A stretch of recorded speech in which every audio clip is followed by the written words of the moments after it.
Hello friends, our world is full of mysteries that no one can answer.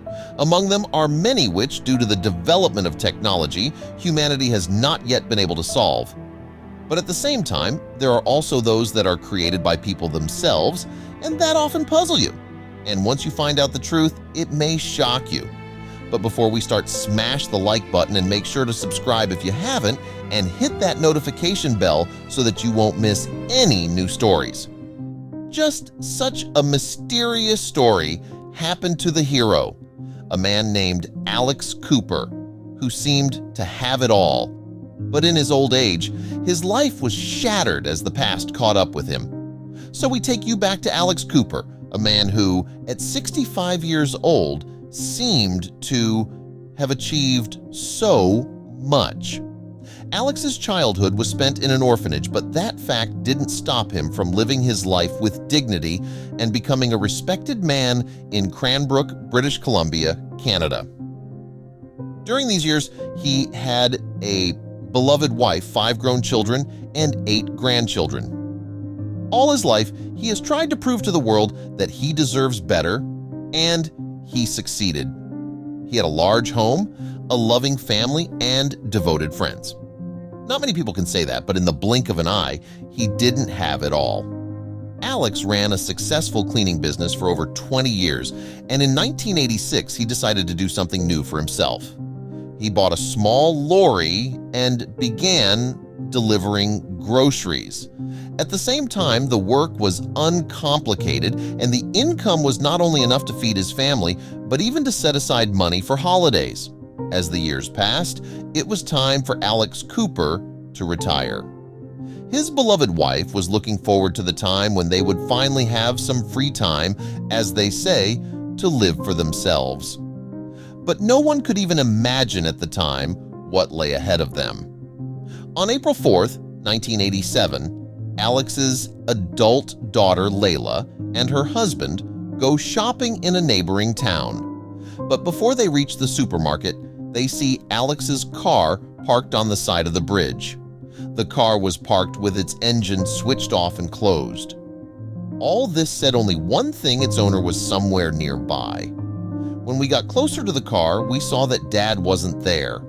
I then thought he was just fishing and went down to the riverbank, but to our surprise, he was not there either, the man's daughter recalled.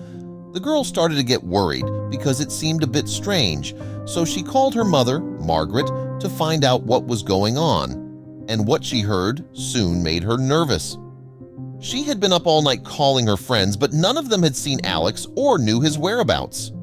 The family had no choice but to call the police and report the disappearance of their father and husband. Already half an hour late, the police arrived at the location of the car, and a swift search for the missing man began on the same day. And it wasn't long before the police had their first clue, after learning from Margaret of her husband's rather odd habits, always carrying a large sum of money, and that he had never hid it in his wallet. The first thing that came to mind for the investigation was that Alex had been attacked for the purpose of robbery. But at the same time, Alex's daughter suggested that her father felt sick at the riverbank. Perhaps he went down to look at the river without taking his fishing rod with him and later slipped or simply fainted, after which he fell into the river and drowned. The river current was very strong, so the body could have been carried several kilometers away, but these were only guesses. There was no real evidence. The very next day, the police had filed a report about Alex's disappearance in the hope of getting some more information and thus involving the public. This later worked. Soon calls started pouring in from concerned drivers who thought they had seen a similar man on the road that day near Cranbrook. According to them, he was hitching a ride. The authorities suggested that Alex might have left of his own free will. As for the family members, they all agreed it wasn't him. They could not accept the possibility that Alex had faked his disappearance, as the man could not have acted so irresponsibly to them and just left without saying anything. And there were no preconditions either. He was a very successful and happy man. He would soon be retiring and his whole life was going well. He certainly had nothing to run away from but measures taken. A whole year has passed since my beloved husband disappeared. Even though the search continued, it yielded no results. In 1988, I had to officially declare him dead, Margaret told sadly. One ordinary day, a woman lost all sense of her life and the man she loved. But that wasn't all. The fact was that the first information about a man with that name did not appear until 1952, and that was the year Margaret and Alex were married. It turned out that her husband simply didn't exist until then, at least not according to the papers. But how could that be? It turned out the man I had lived with within 34 years, whom we thought we knew so well, had a lot to hide. But even that didn't answer the question of where Alex had gone and what had happened that day. For the next 4 years, the Cooper family did not live. They existed in a state of constant uncertainty. Most likely it would have remained that way and the mystery would have remained unsolved to this day. But on 27 May 1991, a full 5 years after the man's mysterious disappearance, the right information finally emerged. What new facts had emerged in Alex's case, and indeed, was he alive?